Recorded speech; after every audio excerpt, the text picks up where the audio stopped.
আজ আমরা বগুড়াতে গিয়েছিলাম একটা পার্সোনাল কাজে। তখন হুট করে মনে হলো বগুড়াতে আসবো আর মমইনে যাব না, এটা কেমন হবে। যারা বগুড়াতে আছে সবাই এই মমইন সম্পর্কে জানে, বিশেষ করে বাইরে যারা আছে তারাও এই বগুড়া সম্পর্কে জানে, এই মমইন সম্পর্কে জানে।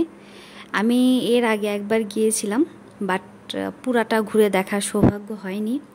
এই জন্য এবার ফ্যামিলি নিয়ে গেলাম, যেহেতু বগুড়াতে আসছি একটা কাজটা শেষ করি আর মমইন থেকে একটু ঘুরে আসি, সেই উদ্দেশ্যে সবাই মিলে মমইনে চলে গেলাম। তো আমাদের বেসিক্যালি কোনো টাকা লাগেনি ঢুকতে, কোনো টিকিট লাগেনি। ওখানে আমরা গিয়ে জানতে পারলাম যে কার নিয়ে যদি ঢোকা যায় তাহলে কোনো টিকিট লাগে না, মানে কোনো টাকা লাগে না, ফ্রি ঢোকা যায়। তো আমরা ফ্রি চলে গেলাম। কিন্তু দুঃখের বিষয় একটা যে আমরা এমন সময়ে গেছি, ওই সময়টাতে প্রচুর পরিমাণে রোদ ছিল, যার কারণে আমাদের পুরোটা ঘুরে দেখতে অনেক কষ্ট হচ্ছিল। আর লোকজনের সংখ্যাও খুব কম ছিল। বেসিক্যালি কেউ যদি যাবেন সবসময় চেষ্টা করবেন সন্ধ্যার পরে যাওয়ার, কারণ দুপুর সকাল এই টাইমটাতে এখন তো প্রচণ্ড রোদ, গেলে ভালো লাগবে না। তেমন কোনো লোকজন নাই, একদম নিরিবিলি পরিবেশ। এরকম একটা জায়গায় এত নিরিবিলিও ভালো লাগে না, একটু লোকজন থাকবে, একটু হই হুল্লোড় থাকবে। এই যে দেখতে পাচ্ছেন গাড়িগুলো, এগুলো অনেক ভালো লাগছিল।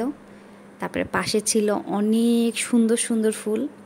সবচেয়ে বেশি ভালো লেগেছিল কাঠগোলাপগুলো, মানে এত প্রজাতির কাঠগোলাপের গাছ আগে আমরা কখনোই দেখিনি।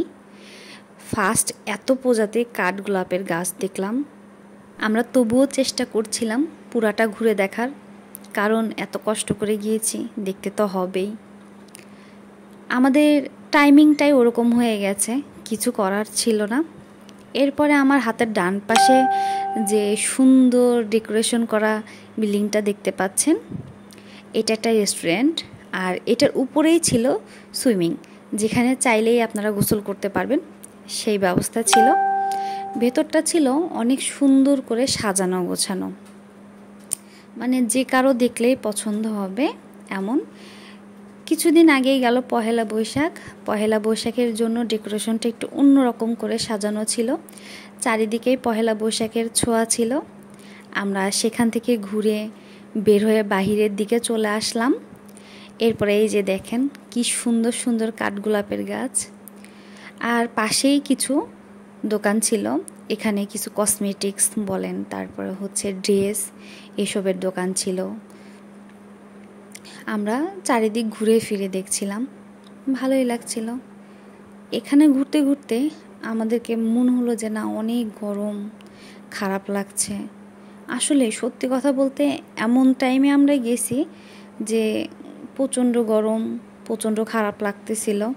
মনে হচ্ছিল একটু ফ্রেশ পানি হলে একটু হাত মুখ ধোয়া যেত, ভালো লাগতো। এই যে পাশেই দেখেন একটা দোকান ছিল, ওখানে অনেক শোপিস ছিল, মানে বিভিন্ন ধরনের আইটেমের জিনিসপত্র ছিল। আর এইটা হচ্ছে একটা কফি শপ, যেখানে চাইলেই আপনারা কফি খেতে পারবেন। আর এই তো পুরাটা বললাম না, একদম নিরিবিলি। আপনারা চাইলে ওখানে হেলিকপ্টারে উঠতে পারবেন, সেই ব্যবস্থা আছে। পার পিস ছিল 5,500 টাকা করে। আমার কাছে মনে হয়েছে এটা অনেক বেশি, একজনের জন্য 5,500 টাকা মানে বেশি, আমাদের কাছে মনে হয়েছে বেশি। এখন এটা যার যার বিষয়। পরে আমরা সেখানে শেষ করে পাশেই একটা রেস্টুরেন্টে খেতে এসেছিলাম। রেস্টুরেন্টের নাম ছিল মাহাথির। রেস্টুরেন্টটা অনেক সুন্দর ছিল, দেখতেই পাচ্ছেন, একদম ন্যাচারাল কিছু করার চেষ্টা করেছে তারা। রেস্টুরেন্টটা আমাদের কাছে অনেক ভালো লেগেছে, বিশেষ করে রেস্টুরেন্টের গরুর মাংসটা বেশি মজা ছিল।